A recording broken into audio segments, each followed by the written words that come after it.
graças a Deus por isso. Vamos orar? Senhor, obrigado por essa noite, obrigado por esse tempo, obrigado pela oportunidade que o Senhor nos dá de ouvirmos a Sua palavra e celebrarmos a vida de Cristo Jesus em nós, para a honra e glória do Teu nome.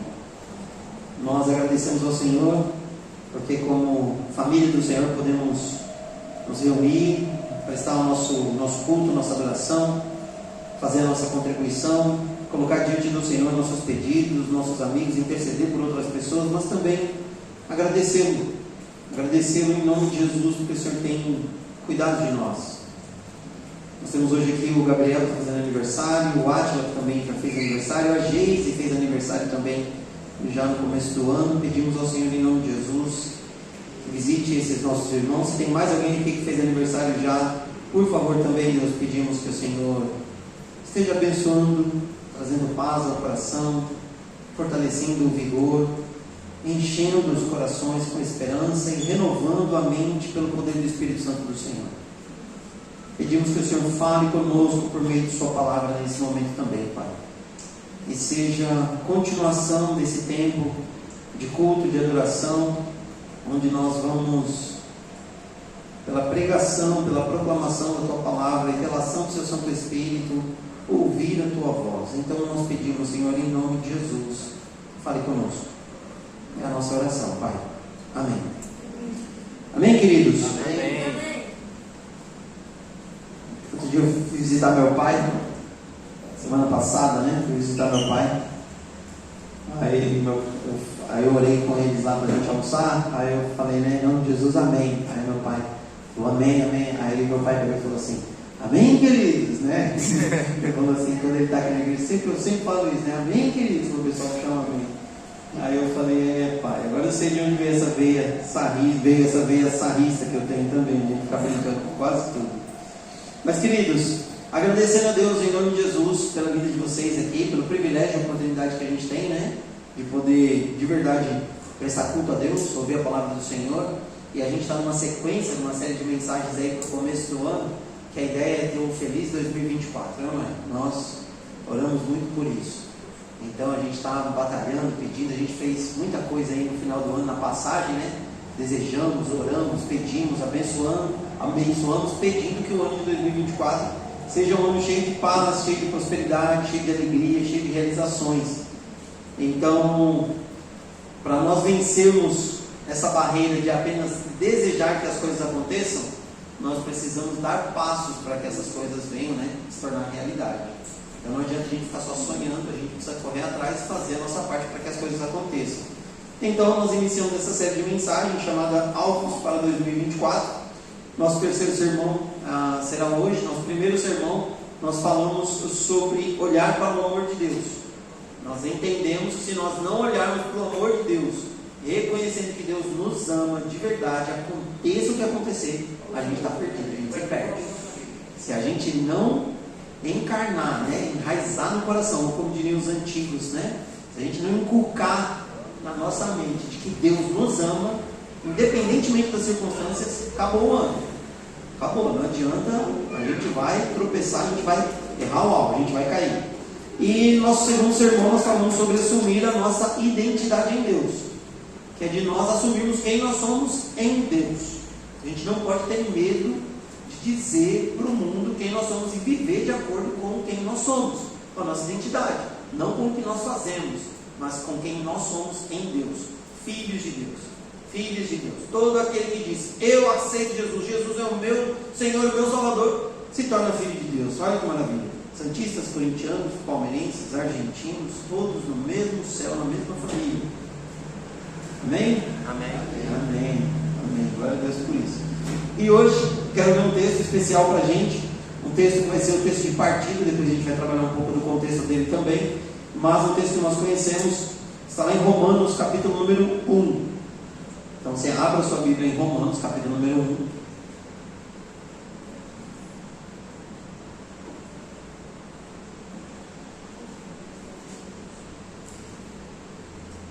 Romanos capítulo 1, versículo 16. Muito bem, Daniel. Parabéns. Quase a idade do Biel. Por um, né, Biel? Por um, né? Tira esse um, põe um 3, certinho. A palavra de Deus diz assim: não me envergonho do Evangelho, porque é poder de Deus para a salvação de todo aquele que crê, primeiro do judeu, depois do grego. Amém? Amém. Bom, gente, o apóstolo Paulo está mostrando para a gente aqui que ele não tem vergonha do Evangelho. Não tem vergonha do Evangelho. E o nosso tema hoje é crendo no poder do Evangelho. Eu quero acrescentar uma palavrinha aqui que é crendo e vivendo no poder do Evangelho. O apóstolo Paulo está escrevendo para a igreja em Roma e ele diz que ele não tem, em hipótese alguma, vergonha do Evangelho. Por quê? Porque o Evangelho é poder para a salvação. Presta bem atenção aqui. A gente vai falar um pouco disso depois, mas a ideia é não se envergonhar do Evangelho, porque o Evangelho é poder de Deus. Tanto que alguém levante a mão e fala assim: mas pastor, eu conheço um evangélico, eu conheço uma evangélica. Eu também tenho vergonha de alguns evangélicos, mas não tenho vergonha do Evangelho. Dá para entender? Por quê? Porque o Evangelho, ele é mais do que uma mensagem. É nesse ponto que a gente precisa absorver bem aqui, para a gente poder entender toda a sequência aqui da nossa mensagem, da nossa conversa, para a gente captar no dia a dia, no cotidiano, o que é crer e viver no poder do Evangelho. Porque a palavra Evangelho, já conversei isso aqui com vocês em outra oportunidade, ela é uma palavra grega, Evangelion, que era usada apenas para dar notícias do Império Romano.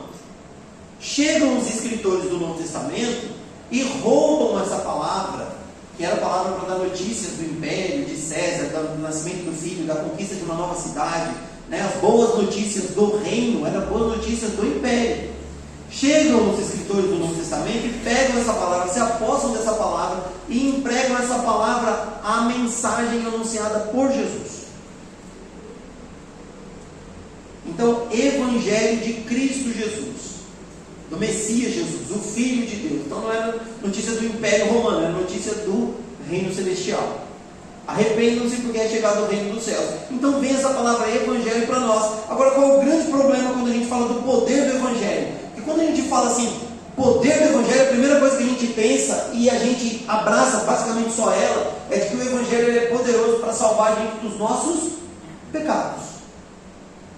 Então a gente prega o Evangelho para alguém, a pessoa se converte, aceita Jesus, então ali a gente entende ou pensa, pelo menos pratica isso na maioria das vezes, de que o dever do Evangelho já foi cumprido na vida daquela pessoa.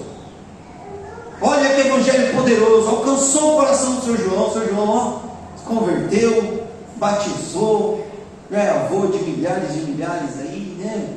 Seu João, tia Luísa, tudo. Então, de vento e pouco. E a gente esquece que o Evangelho é mais do que isso. A palavra Evangelho significa boas notícias, boas novas. Eu me lembro, gente, de um período bem recente, e é difícil que a gente vai falar e parece que já faz muito tempo.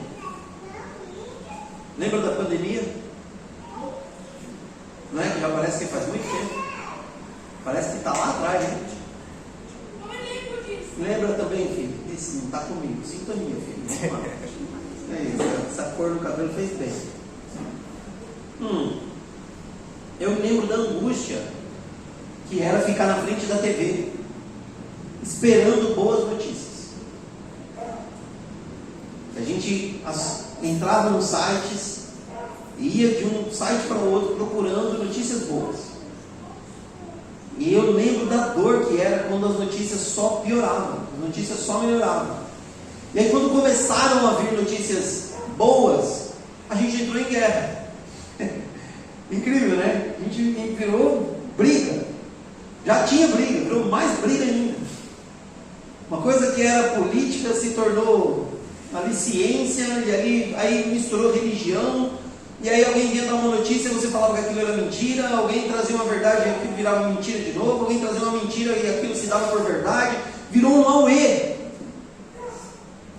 Então você olhava para as pessoas, você tinha de posse de si, pelos seus pensamentos, uma boa notícia, você queria dar essa boa notícia, mas você tinha medo, porque você não sabia como essas pessoas iam receber, como elas iam lidar com a notícia que para você era boa. Agora imagine o apóstolo Paulo, imagine os outros apóstolos, imagine essas pessoas indo de cidade em cidade, anunciar a salvação em uma pessoa, que era aguardada pelos judeus, mas que agora veio para os judeus, que não aceitaram, mas que esta aliança foi aberta para todos os povos. Que boa notícia é essa? É uma boa notícia de confusão, é uma boa notícia que traz muita complexidade na sua afirmação. Então, quando a gente olha o apóstolo Paulo falando que ele não se envergonha do Evangelho, porque é poder de Deus para a salvação de todo aquele que crê, a gente tem que entender que o apóstolo Paulo está falando assim: eu vim trazer uma mensagem para vocês, e aqui esse é o ponto, gente. Esta mensagem não é uma afirmação, uma frase. O apóstolo Paulo está querendo que a gente entenda que o Evangelho é mais do que uma palavra, que o Evangelho é uma pessoa. Então, quando nós falamos do poder do Evangelho, nós estamos falando do poder de Jesus, da pessoa de Jesus, de tudo aquilo que Jesus Cristo veio, por quem Ele era, para realizar em nosso meio. Pela identidade dele, Ele veio cumprir o seu propósito. Jesus, o Filho de Deus, o Deus encarnado, veio para trazer boas notícias. Só que Ele não só anunciou, Ele praticou, Ele viveu isso. 3 anos de muita luta. E sim, eu e você também já devemos ter enfrentado pelo menos uma boa briga por causa do Evangelho. Se você que é crente ainda não enfrentou uma boa briga por causa do Evangelho, você precisa dar alguns passos para trás, fechar a porta do teu quarto, ler a tua Bíblia, fazer uma oração pedindo perdão, porque alguma coisa muito errada está com você. Porque o Evangelho veio para trazer muita confusão. Como é que eu vou olhar para o Nivaldo, um cara, é um olhar pela fé agora, tá bom, irmão? Um cara bonito, forte, né? Alto, e olhar para o Nivaldo, e o Nivaldo está lá, né? Terminando a faculdade dele, voltando para casa, no carro. Qual é o seu carro, Nivaldo? Um Etios, ó, sonho de consumo. Um Etios, voltando para casa lá, tudo no ar-condicionado ligado, tudo bem, não sei o quê. Aí você chega para o Nivaldo, conversa com ele. Não esse Nivaldo, né? Imagina o Nivaldo sem Jesus e fala para o Nivaldo: Nivaldo, tem uma palavra para você. O Evangelho de Cristo Jesus diz que você é uma pessoa que precisa reconhecer o amor de Deus por você. Só que o Nivaldo não está nem aí com Jesus, porque o cara é jovem, casado, está no emprego bom, carro bom, não está nem aí com nada. Toca violão e toca Raul na noite aí, nas festinhas dos amigos. Como é que você vai trazer uma mensagem dessa e a pessoa que está do outro lado lá não gosta, te confronta? Como que você acha que isso não vai provocar algum tipo de discórdia, de confusão? Porque eu estou apresentando algo para o Nivaldo que é uma boa notícia, e o Nivaldo vai olhar para mim e falar: essa notícia não tem nada a ver com nada, Dinho. Você está doido? Deixa de ser xarope, mano. Você acredita nesse livro aí? Eu não acredito nisso, e vida que segue. Então é assim, com o amigo da faculdade, com o pessoal do trabalho, com os parentes em reunião de final de ano. Se a gente se reuniu com os parentes no final de ano, né, porque a maioria aí se distanciou.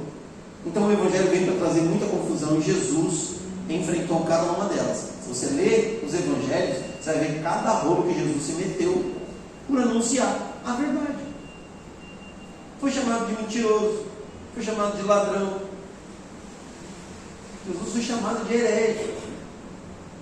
Quando tinha uma turma que queria nomear Jesus rei, tinha outra que queria matar ele.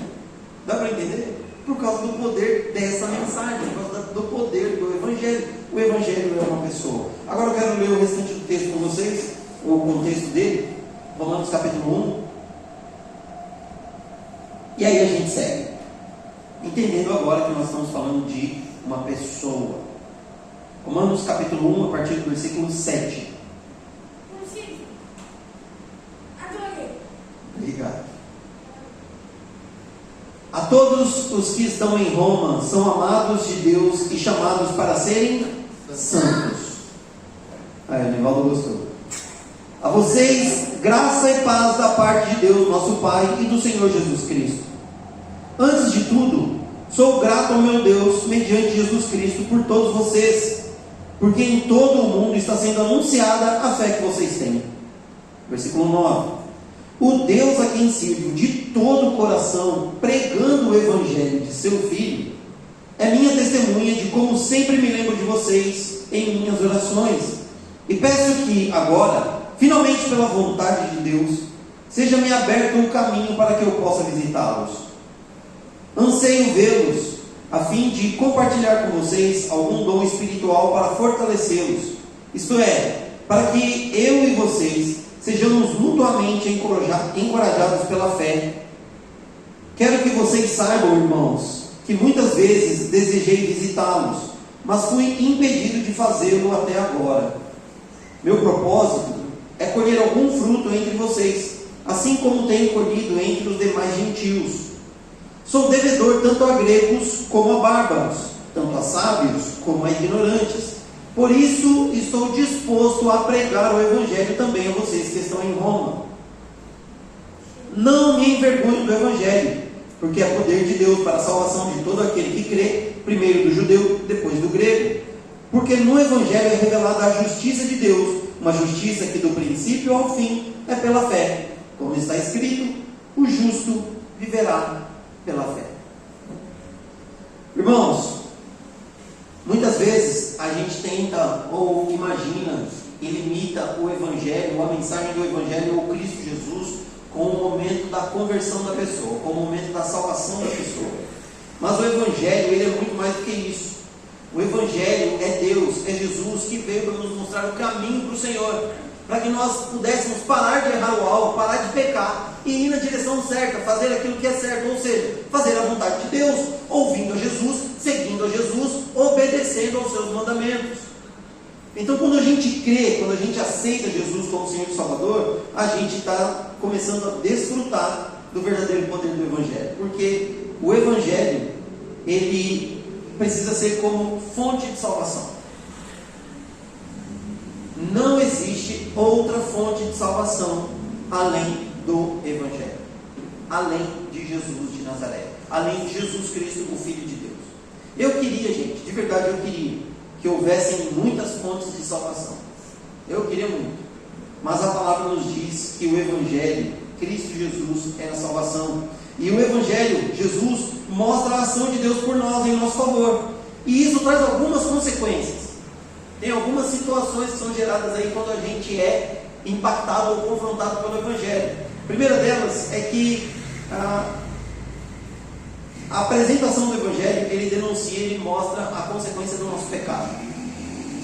Eu não sei se você já foi impactado no seu espírito pela dor do reconhecimento de que você é um pecador, de que você erra, de que você tem algo em você, que por mais que você lute, por mais que você se esforce, que por mais que você peça a ajuda de Deus, em muitos momentos você falha, você erra.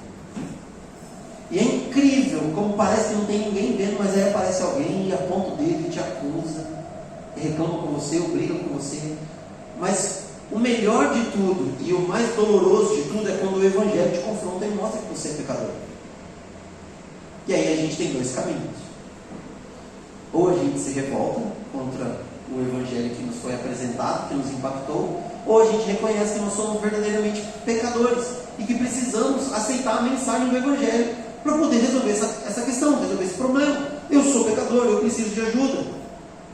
E a Bíblia diz para a gente que todos pecaram, Romanos 3:23, e carecem da glória de Deus. Nós estamos separados de Deus por causa do pecado. E o Evangelho veio para nos separar, não só para nos levar a Deus, mas para destruir essa barreira que nos separava do Senhor.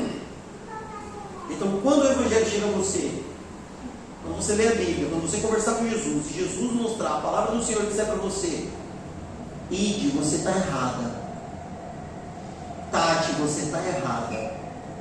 Lucineide, você pecou. Vou pegar um rapaz aqui. Átila, você pecou, está errado. Nivaldo, está errado isso, João. É pecado isso, João, não faça isso. Quando a palavra, quando o Evangelho disser isso a nós temos que nos sentir agradecidos e dizer: Senhor, me perdoa, Senhor, me perdoa porque eu pequei. O Evangelho vai fazer isso com a gente, Jesus vai fazer isso conosco. Não tem como ser diferente. Não dá para viver com Deus, não dá para viver com Jesus, não dá para crer no Evangelho e achar que não tem nada errado em nós, que não precisa da ajuda de Deus. Isso só causa orgulho, destruição, queda atrás de queda, um abismo chamando outro abismo. Quando a gente se afasta da graça de Deus, do Evangelho, de Jesus Cristo, nós vamos ladeira abaixo, nós vamos procurando cada vez um degrau mais baixo. E quando a gente acha que a gente está no fundo do poço, a gente dá um jeito de cavar, nem que seja com as próprias mãos, para a gente descer um pouco mais na lama do pecado. Porque é isso que acontece com qualquer um que se distancia do Evangelho. Mas o Evangelho veio para mostrar para a gente, não só que nós somos pecadores, mas que Deus nos ama mesmo sendo pecadores. Deus ama você, pecadora do jeito que você é, pecador do jeito que você é, mas não aceita que você continue assim. Dá para entender agora os motivos da briga? Que a gente vai brigar com Jesus, não é? Pastor Dinho, já briguei, agora com Deus, boa sorte. Nem posso falar que Deus te abençoe, porque você está entrando numa briga com Ele, você vai ter muito problema com isso. O Evangelho nos mostra, nos apresenta a nossa necessidade de salvação. Outro dia eu estava conversando com uma das minhas irmãs, tenho 13 irmãs, então se você quiser saber exatamente qual é, você vai lá fazer seu trabalho de campo. E minha irmã falou assim para mim assim: mas eu não tenho nada de errado para que eu tenha que ser salva. Eu não preciso de salvação de nada. Aí eu olhei para ela e falei assim: disse a morta. Família, né? Família não, parente. Parente não tem muito filtro, né? E sim, gente, eu sou um pecador, vocês sabem disso. Então pequei, né? Eu respondi minha irmã de maneira áspera. E aí depois eu tentei contornar a situação, pedi desculpa para ela, pedi perdão para ela, mas falei assim: segundo a palavra de Deus, a Bíblia, ela diz que todos nós precisamos da salvação de Cristo Jesus. Então eu não sei em que grau você pensa que está, mas a palavra de Deus nos nivela, uma pancada só, todos no mesmo patamar. Somos todos pecadores e pela graça somos salvos, todos iguais. A única coisa que muda é o toque do Espírito Santo no nosso coração, que nos convence do pecado, do juízo, e a gente reconhece a nossa necessidade de salvação. Jesus veio para nos salvar, foi até a cruz, fiel até a morte de cruz, e Ele disse: eu sou o caminho, a verdade e a vida, ninguém vem ao Pai senão por mim. O poder do Evangelho é uma mensagem de salvação, e essa mensagem diz que é só por meio de Cristo Jesus. Deus se fez homem e foi na cruz em nosso lugar. Quando você lembrar de Jesus, quando você lembrar da mensagem do Evangelho, você precisa lembrar: foi por sua causa, foi por minha causa. Não foi pelo vizinho, não foi pelo meu patrão, não foi pelo professor do curso, foi por você. Você precisa pensar em você, porque senão essa mensagem não vai ser poderosa no seu coração, porque você sempre está transferindo ela para outra pessoa. Mas o Evangelho então é mais do que isso também. O Evangelho, ele precisa ser visto e vivido em nossos relacionamentos. Aqui é o que mais pega, porque o Evangelho é uma pessoa. Como é que essa pessoa, Jesus, vai viver nos seus relacionamentos, sincero? Como é que Jesus vai viver nos seus relacionamentos, Bel? Como é que Jesus vai viver nos seus relacionamentos, ali? Como é que Jesus faz isso? Como é que isso acontece? Consegue explicar, Mirelle? O apóstolo Paulo vai dizer que a vida que nós vivemos agora no corpo não pode ser mais a nossa, mas a vida de Cristo Jesus. Então, se Cristo vive por meio de nós, então Cristo precisa ser visto nos nossos relacionamentos. E não adianta vir com aquele papo de: eu sou assim. Deus me fez assim. Se Ele quisesse que eu fosse diferente, eu era de outro jeito. Ele me fez assim, me colocou na casa lá, né, o seu Nelson, Dona Nícia, Ele me educou do jeitinho que Deus mandou. Se Deus quis assim, quem sou eu para teimar com Deus, né?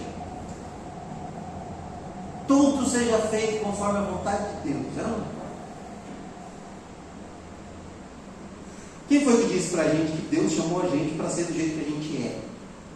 Onde a gente encontra na Bíblia que Deus me chamou para ser do jeito que eu sou?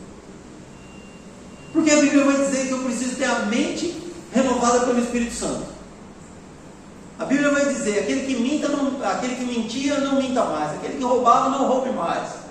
A Bíblia vai dizer que eu preciso abandonar minhas práticas pecaminosas. A Bíblia vai dizer que eu preciso abandonar o amor pelo mundo. A Bíblia vai dizer que eu preciso buscar acumular tesouros nos céus. A Bíblia vai dizer que eu preciso me arrepender dos meus pecados, que eu preciso estender a mão para o meu inimigo, que eu preciso orar por aqueles que me ofendem, que eu preciso perdoar aqueles que estão me perseguindo e me fazendo mal. Como que eu justifico eu sei quem eu sou nos meus relacionamentos? Olhando para Deus dizendo, está tudo certo, o Senhor me fez assim. Deus não chamou a gente para ser quem nós somos. Deus nos chamou para sermos conforme a imagem de seu Filho, Cristo Jesus, nosso Senhor e Salvador, o Evangelho. É por isso que a gente tem a palavra. E é pesado, gente.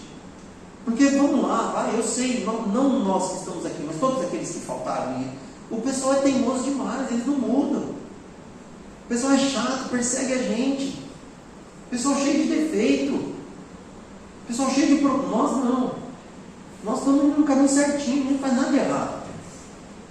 A gente não é chato, a gente não é teimoso, a gente não é preguiçoso, a gente não é acomodado, a gente não tem raiva, a gente não fica irado, a gente não xinga nem no trânsito, nem no banho, a gente não fala mal da sogra, do sogro, a gente não fala mal nem do time do nosso vizinho que fica lá todo ano soltando fogos. 3 anos aí de provação.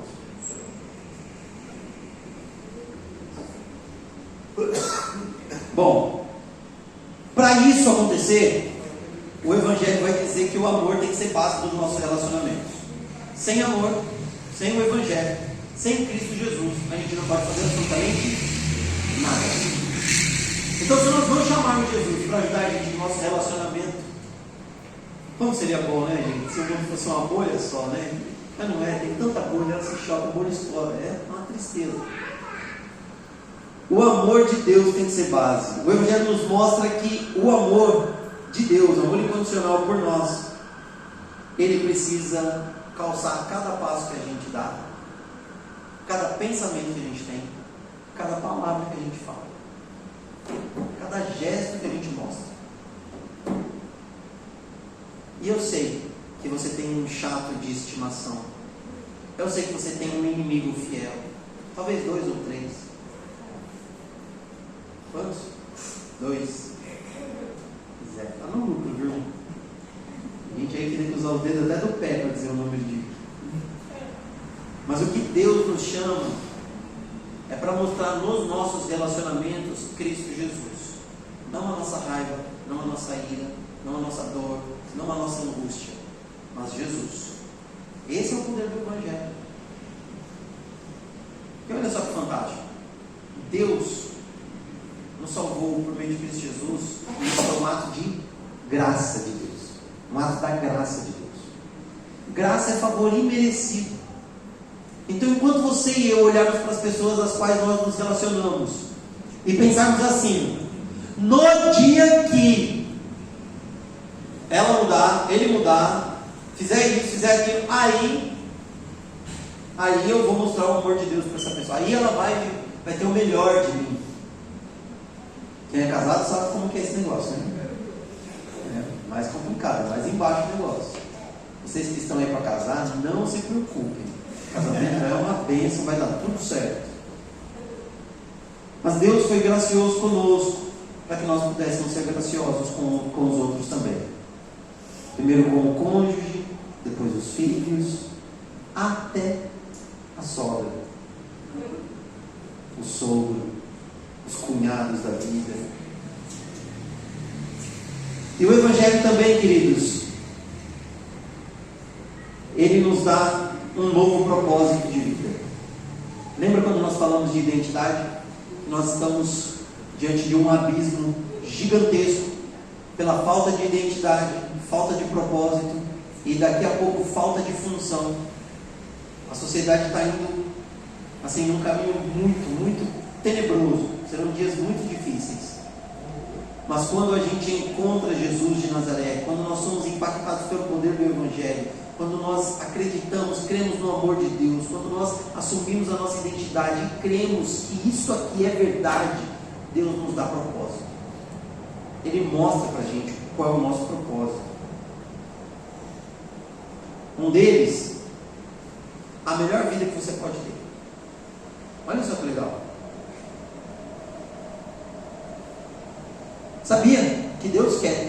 Lucineide, que você tenha a melhor vida possível aqui. Não que você quer, bom? Você é pecadora, miserável, egoísta, né? O que mais, Lucineide? Brincadeira. Nós somos assim, viu, Lucineide? E por causa dessas coisas que nós somos ou sentimos, a gente fica fazendo planos com Deus, ou querendo, exigindo coisas de Deus, que Deus olha para mim, para você e fala assim: não, jamais pensei isso para você, eu quero algo muito melhor.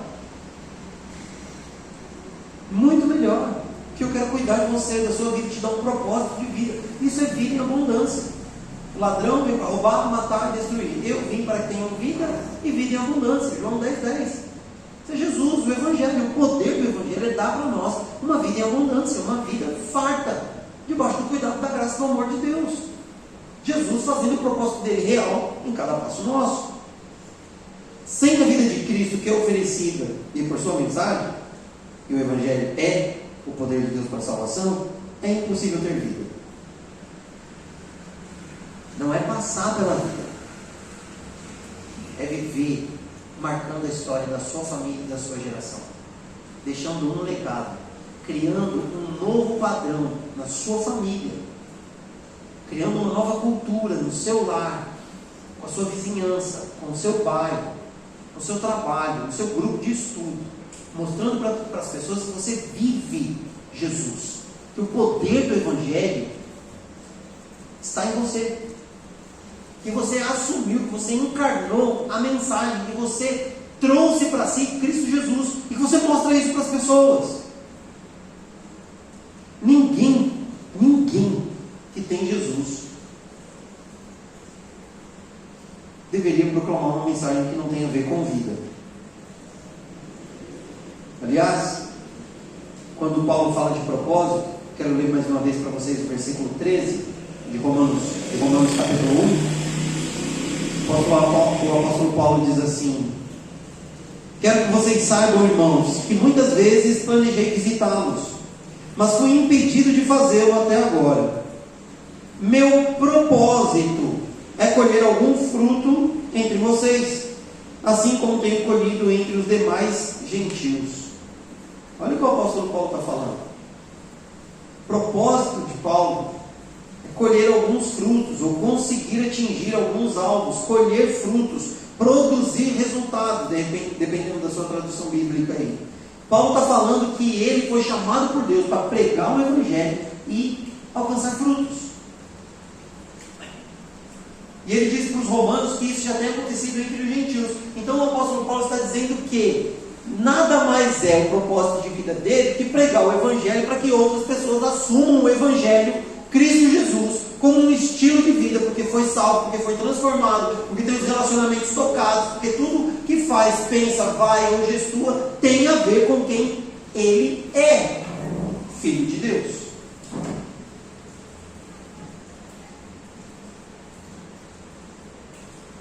Então eu não vou fazer a pergunta chata que a gente já fez algumas vezes e que ninguém gosta de ouvir, aquela pergunta chata, bem chata de pastor, e tem que fazer porque eu sou pastor, mas eu não vou fazer ela, só vou mencioná-la, mas eu não vou fazer, eu vou fazer uma outra, eu quero ser um pouco mais chato, né? Então, ano novo, chatice não. Pergunta chata que os pastores antigamente faziam é: quantas almas você já levou para Jesus? Tem algumas piadas com essa fala, mas quantas pessoas já se converteram com a gente? Essa era a pergunta chata. Mas isso é passado, certo? A gente está falando do ano novo, 2024, né? Então as coisas vão ser boas, vão ser melhores, nós vamos acertar o alvo esse ano. Então a pergunta do pastor Dinho agora para você é: qual é a pessoa próxima a você, ou de fácil acesso a você, que você tem contato com ela, que vai ser fruto do poder do Evangelho na sua vida este ano? Qual é a pessoa próxima a você que vai ser fruto do poder do Evangelho na sua vida este ano de 2024? Qual é a pessoa na qual você vai crer e viver o Evangelho a ponto dessa pessoa olhar e dizer assim para você: é isso que eu quero, é esse Jesus que eu quero, é esse Deus que eu quero, Ele me ama, morreu por mim, vai me ajudar, vai me dar suporte para resolver e restaurar os relacionamentos, reconciliar com aqueles que eu briguei, rompi, aprender a perdoar, amar, estender a mão, ser generoso, ensinar. Esse Jesus eu quero. Porque, irmãos, agora a gente tem que voltar naquele ponto que eu falei lá no começo para vocês. Que a coisa mais triste hoje é a vergonha que a gente tem nos evangélicos. Tem muito evangélico vergonhoso por aí, fazendo tanta besteira, tanta besteira. E eu não estou falando só daqueles que andam com a Bíblia embaixo do braço, não. Estou falando daqueles que só usam no aplicativo também, que não vivem o Evangelho, mas se denominam evangélicos e causam um escândalo atrás de escândalo. É uma tristeza, uma dor. E aí você e eu precisamos olhar no espelho e ter uma conversa muito séria com quem nós somos. Porque Deus nos alcançou para que nós pudéssemos alcançar outras pessoas. Vão por todo mundo, preguem o Evangelho. O Evangelho de Marcos, né, coloca esse acréscimo aí que Mateus não coloca. Pregue o Evangelho como? Sendo quem você é, filha de Deus, mostrando que você crê e que você vive debaixo do poder do Evangelho, da pessoa de Cristo Jesus. Se nós não fizermos isso, queridos, mais uma vez eu lembro, não é catiça nem uma opção, a gente não vai ter um feliz 2024. Então eu quero desafiar você, igreja, você, irmã, irmão, a assumir o poder do Evangelho na sua vida, a pessoa de Cristo Jesus, e mostrar isso para as pessoas.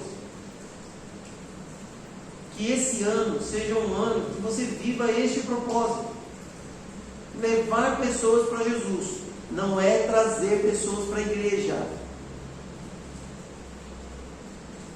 ok? É levar pessoas para Jesus. Não é trazer aqui para a pessoa ouvir a pregação e se converter, não. É lá no ponto de ônibus, lá na reunião na sua casa, lá na pizzaria, lá na faculdade, lá no curso. Você ter coragem de dizer para a pessoa: é isso que você quer? Acho que eu coloquei num dos meus stories aí. Eu estou no modo agora de colocar tudo no story. Gostei, já mando no story, vou botar lá. Fala nisso. Essa semana eu vou, depois a Esther vai me ajudar, eu acho. Depois ela pode fazer só assim. Mas vou começar a produzir vídeos. E o primeiro vídeo dessa semana é um vídeo curto, de pelo menos uns 3, 4 minutinhos, falando sobre a salvação. Vou começar a quebrar alguns mitos aí, dar a cara a tapa. Eu sou casado mesmo, tenho 2 filhos. Então, segunda-feira que vem eu faço 19 anos de casado. Então já apanhei bastante. Então que venha a internet também. Que venha a internet também. Pode bater também. Mas irmãos, eu espero que verdadeiramente nós tenhamos um feliz 2024. Mas a gente precisa crer e viver o poder do Evangelho. Não adianta a gente não ser filho, filha de Deus, negar o amor de Deus para nós e para os outros enquanto a gente passa pela história. Porque senão a gente só vai ser mais um que passou, não fez diferença nenhuma. E lá na velhice, seu nome, suas histórias, sua presença, nada vai ser lembrado. Nada vai ser lembrado. Que Deus nos abençoe em nome de Jesus. Amém? Amém. Eu convidei a equipe de louvor aqui.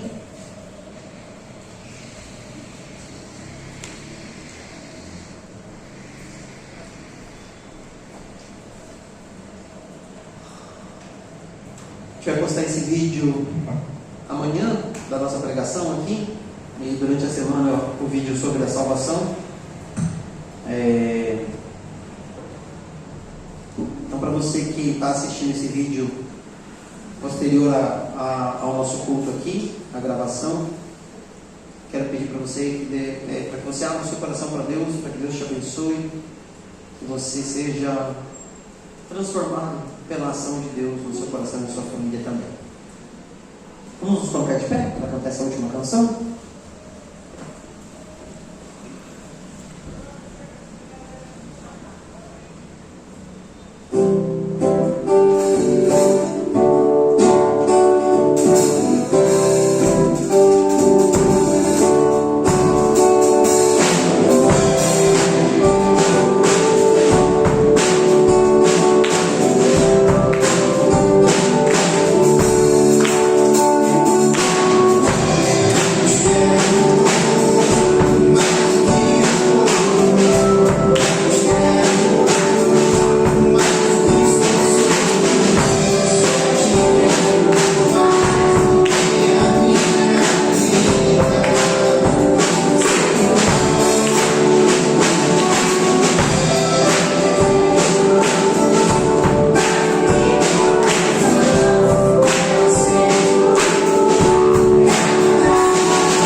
Amém, graças a Deus. Vamos erguer as mãos, todos de pé. Diga assim: que a graça do Senhor Jesus, o amor de Deus, o nosso Pai, e a comunhão do Espírito Santo estejam conosco. Obrigado, Senhor, pelo poder do Evangelho. Amém. Deus abençoe, queridos, em nome de Cristo Jesus. Uma semana abençoada para todos.